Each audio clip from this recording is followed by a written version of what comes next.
বাঁচতে চায় পুষ্পিতা জোয়ারদার, বিত্তবানদের এগিয়ে আসার আহ্বান।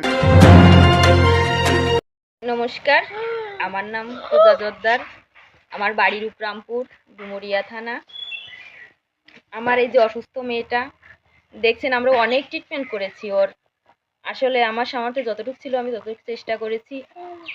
আপনারা সবাই একটু আশীর্বাদ করবেন আর আমার পাশে দাঁড়াবেন, আমার মেয়েটা যদি সুস্থ হয়। বলছি খুলনা জেলার ডুমুরিয়া উপজেলার রূপরামপুর গ্রামের পুষ্পিতা জোয়ারদারের কথা। কে বাক ও শ্রবণ প্রতিবন্ধী, হাত পা ঘাড়ে কোনো কাজ করে না, বয়স হয়েছে 13 বছর। পুষ্পিতা জোয়ারদার ডুমুরিয়া উপজেলার রূপরামপুর গ্রামের দেবপ্রসাদ জোয়ারদার ও ববিতা মণ্ডল পূজার একমাত্র কন্যা। পুষ্পিতার বাবা ও মায়ের রয়েছে একটি চায়ের দোকান, সেখান থেকে আয় করেই চলে তাদের সংসার। সর্বত্র হারিয়ে মেয়েকে নিয়ে ভারতের কলিকাতা ইন্ডিকাপ হাসপাতালে ভর্তি করেও চিকিৎসা নিতে না পেরেই ফিরে এসেছে বাড়িতে।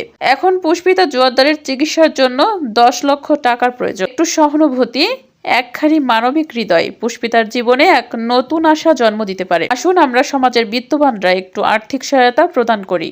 আমাদের সহযোগিতা হয়তো ফিরে পেতে পারে পুষ্পিতা জোয়ারদার তার স্বাভাবিক জীবনযাত্রা।